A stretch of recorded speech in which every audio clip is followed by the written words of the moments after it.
சரவணன் வீட்ல இருக்க எல்லாருமே பயங்கரமா கோவத்தோட இருக்காங்க. எவ்ளோ தைரியம் தான் அந்த குமாரு அப்பா மேலேயே கை வச்சிருப்பான் அப்படின்னு சொல்லிட்டு. சரி அவன இப்படியே விட்டா வேலைக்கு ஆகாது. அவன் கை கால கண்டிப்பா உடைக்கணும். எல்லாரும் சேர்ந்து உடைச்சிடலாம் அப்படின்னு சொல்லிட்டு 3 பேருமே சேர்ந்து பிளான் போடுறாங்க. அவன் கண்டிப்பா வெளிய வருவான். தனியா மாட்டுவான் அப்படின்னு சொல்லிட்டு.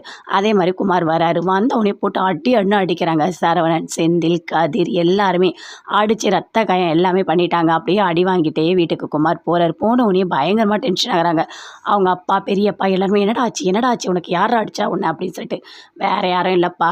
அந்த எகுத்த வீட்ல இருக்காங்கல்ல, அவங்க 3 பேரும் சேர்ந்தப்பா என்ன அடிச்சுட்டாங்க அப்படின்னு சொல்லிட்டு குமார் சொல்றாரு. எவ்ளோ தைரியம் இருந்தா இந்த மாரி அடிச்சிருப்பானுங்க அவனுங்க. அவனுங்கள என்ன பண்ண போறேன் பார் அப்படின்னு சொல்லிட்டு குமாரோட அப்பா பயங்கரமா கோவப்பட்டு வராரு. அப்போ அவங்க அண்ணன் சொல்றாரு, "இங்க பாரு, நல்லா தெரிஞ்சுக்கோ. இப்போ நமக்கு நிதானம் வேணும். கரெக்ட்டா பார்த்து காய் நகர்த்தணும். புரியுதா? நிதானத்தை இழக்கவே கூடாது. அவனுங்கள என்ன பண்ணலான்னு நான் பிளான் போட்டு தரேன். ஏன்னா, இப்போ அவனுக்கு கல்யாணம் நடக்க போது. இந்த நேரத்தில கரெக்ட்டா தூக்கி உள்ள வச்சேன்னா, அவன் வெளிய வரவே மாட்டான்." அப்படின்னு சொல்லிட்டு அவங்க அண்ணன் சொல்றாரு. "சரி நான் இப்போ என்ன பண்ணலாம்?" அப்படின்னு சொல்லிட்டு குமாரோட அப்பா கேட்குறாரு. "போய் கம்ப்ளைண்ட் குடு. இவன் தான் அடிச்சான், கொலை முயற்சின்னு கம்ப்ளைண்ட் குடு." 3 பேரையும் தூக்கி உள்ள வைப்பாங்க.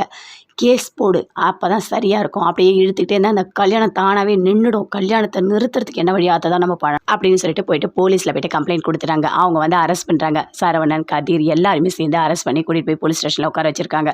"எதுக்காக எங்கள அரெஸ்ட் பண்றீங்க?" "ஆமா நீ குமார அடிச்சா அவங்க கேஸ் குடுத்துருக்காங்க. அதனால தான் அரெஸ்ட் பண்ணியிருக்கோம்." அப்படின்னு சொல்லிட்டு போலீஸ் சொல்றாங்க. இது எல்லாமே ஓடி வந்து கோமதியோட தம்பி சொல்றாரு.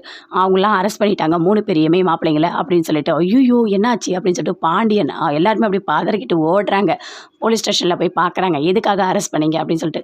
"குமார போட்டு இவங்க 3 பேரும் அடிச்சு வச்சிருக்காங்க. அவங்க கேஸ் கொடுத்துருக்காங்க. நான் வந்து கேஸ் போட்டுட்டேன் 3 பேர் மேலேயும். அவங்கள வெளிய எடுக்க முடியாது. நீங்க எதுவா இருந்தாலும் கோர்ட்ல பார்த்துக்கங்க." அப்படின்னு போலீஸ் சொல்றாங்க. அத கேட்டோனே பாண்டியன் பயங்கரமா